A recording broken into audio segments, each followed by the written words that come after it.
कृपया इस चैनल को सपोर्ट करने के लिए इस वीडियो को पूरा देखें और इस चैनल को सब्सक्राइब भी जरूर करें। सत्यवती के चित्रांगद और विचित्रवीर्य नामक दो पुत्र हुए।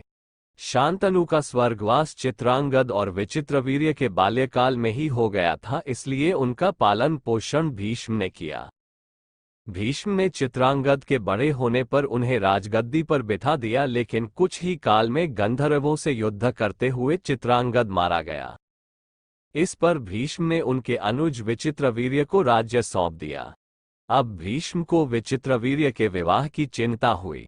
उन्हीं दिनों काशीराज की 3 कन्याओं अंबा, अंबिका और अंबालिका का स्वयंवर होने वाला था। उनके स्वयंवर में जाकर अकेले ही भीष्म ने वहां आए समस्त राजाओं को परास्त कर दिया और तीनों कन्याओं का हरण करके हस्तिनापुर ले आए। बड़ी कन्या अंबा ने भीष्म को बताया कि वह अपना तन मन राज शाल्व को अर्पित कर चुकी है। उसकी बात सुनकर भीष्म ने उसे राजा शाल्व के पास भिजवा दिया और अंबिका और अंबालिका का विवाह विचित्रवीर्य के साथ करवा दिया। राजा शाल्व ने अंबा को ग्रहण नहीं किया, अतः वह हस्तिनापुर लौटकर आ गई और भीष्म से बोली, हे आर्य, आप मुझे हर कर लाए हैं, अतएव आप मुझसे विवाह करें। किंतु भीष्म ने अपनी प्रतिज्ञा के कारण उसके अनुरोध को स्वीकार नहीं किया। अंबा रुष्ट होकर परशुराम के पास गई और उनसे अपनी व्यथा सुनाकर सहायता मांगी। परशुराम ने अंबा से कहा, हे देवी, आप चिंता न करें, मैं आपका विवाह भीष्म के साथ करवाऊंगा। परशुराम ने भीष्म को बुलावा भेजा, किंतु भीष्म उनके पास नहीं गए।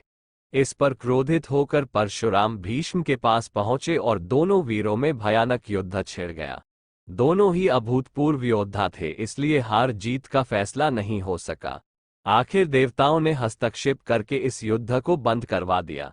अंबा निराश होकर वन में तपस्या करने चली गई।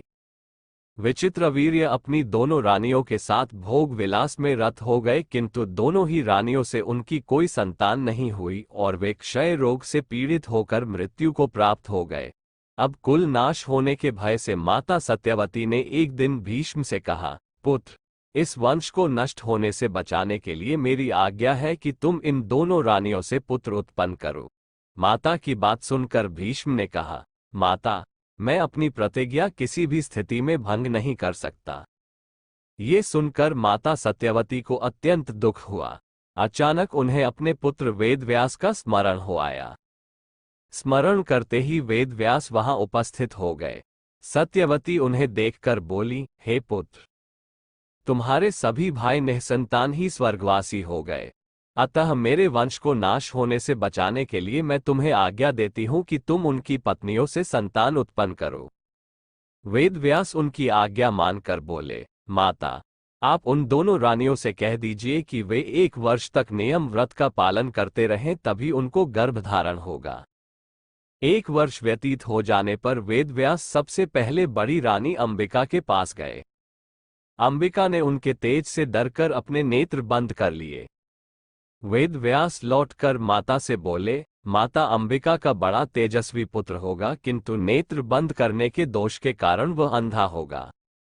सत्यवती को यह सुनकर अत्यंत दुख हुआ और उन्होंने वेदव्यास को छोटी रानी अंबालिका के पास भेजा। अंबालिका वेदव्यास को देखकर भय से पीली पड़ गई। उसके कक्ष से लौटने पर वेदव्यास ने सत्यवती से कहा, माता, अंबालिका के गर्भ से पांडु रोग से ग्रसित पुत्र होगा।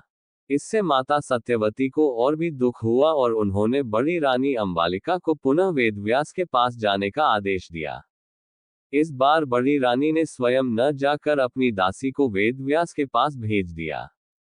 दासी ने आनंदपूर्वक वेदव्यास से भोग कराया। इस बार वेदव्यास ने माता सत्यवती के पास आकर कहा, माते, इस दासी के गर्भ से वेद वेदांत में पारंगत अत्यंत नीतिवान पुत्र उत्पन्न होगा।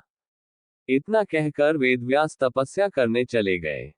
समय आने पर अंबा के गर्भ से जन्मांध धृतराष्ट्र, अंबालिका के गर्भ से पांडु रोग से ग्रसित पांडु तथा दासी के गर्भ से धर्मात्मा विदुर का जन्म हुआ।